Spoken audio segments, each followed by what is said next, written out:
kalau kita lihat sejauh mana kemunculan Rafizi ini boleh mengugat Saifuddin Nasution. Kita lihat mereka mempunyai kelebihan masing-masing.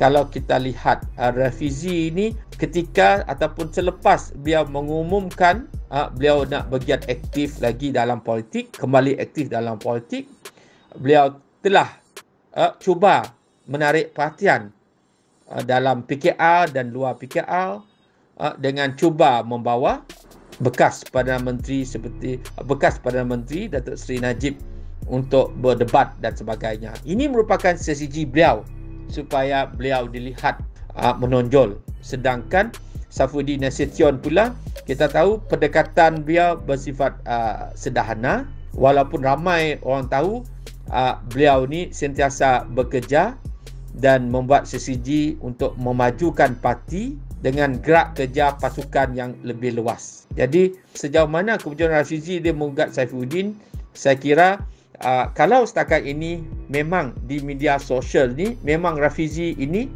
menonjol. Namun menonjol di sosial media ini tak semestinya popular di kalangan ahli-ahli PKR, terutamanya yang kurang mempedulikan media sosial itu sendiri. Pada masa yang sama, ia juga bergantung kepada gerak kerja dalam konteks di peringkat cabang ataupun di peringkat negeri, sejauh mana populariti Rafizi dan Saifuddin ini di peringkat negeri, di peringkat cawangan ataupun di peringkat pusat. Ini sebenarnya ukuran yang sebenar dan menjadikan pertarungan ini saya kira masih terbuka luas untuk dimenangi oleh Rafizi dan juga Saifuddin Nasution itu sendiri. Jadi perdebangan ini bukanlah satu perdebangan yang dianggap bersejarah, tapi satu perdebangan untuk melihat sejauh mana Rafizi yang baru kembali aktif itu menunjukkan beliau masih relevan dan diterima oleh ahli-ahli PKR, pertembungan dari segi strategi untuk memulihkan parti, untuk membawa PKR pada masa yang akan datang juga penting, selain sejauh mana kedua-dua tokoh itu dapat menonjolkan diri mereka. Yang utama ialah sejauh mana mereka dapat bekerjasama dengan Presiden untuk merealisasikan idea dan gagasan-gagasan yang mereka bawa itu.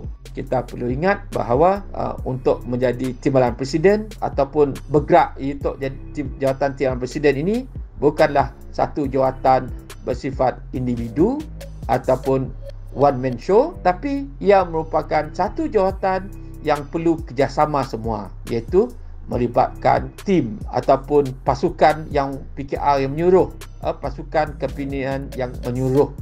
Sebagai sebuah parti politik yang berideologi sosial demokrat, PKR adalah sebuah organisasi yang sangat telus dari sudut demokrasi, sehingga kadang-kadang ketelusan demokrasi di dalam parti ini membawa kepada situasi pertembungan dan juga kehangatan pemilihan melebihi daripada parti-parti yang lain. Dahulu pertembungan di antara Rafizi dan Azmin Ali telah mencetuskan satu keadaan di mana PKR telah mengalami perpecahan yang besar, dan pada kali ini sekali lagi berlaku pertembungan di antara Rafizi dan seorang tokoh besar daripada PKR iaitu Saifuddin Nasution.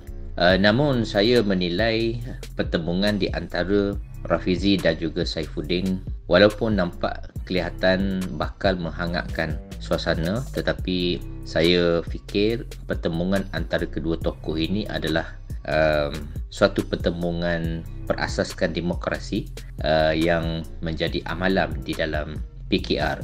Rafizi dan juga Saifuddin adalah dua orang tokoh kepimpinan yang dilihat menyokong kepimpinan Datuk Seri Anwar Ibrahim sebelum ini, tidak sebagaimana Azmin Ali yang dilihat sebagai seorang tokoh yang mungkin dilihat boleh mencabar kepimpinan Datuk Seri Anwar itu sendiri sebagai tokoh pengasas Parti Keadilan Rakyat. Saya menilai pertemuan antara Rafizi dengan Saifuddin pada kali ini, selain daripada memenuhi agenda demokrasi di dalam parti, ia juga mungkin boleh menimbulkan kehangatan dan juga pertemuan antara dua tokoh ini mungkin juga boleh mencetuskan sedikit keributan di dalam PKR. Tetapi yang mustahak sekali adalah PKR sebagai satu parti yang prestasinya dilihat tidak begitu baik selepas PRU yang ke-14 sebelum ini, di mana PKR di dalam pilihan raya negeri Melaka, Sarawak dan juga Johor menunjukkan prestasi yang kurang memuaskan.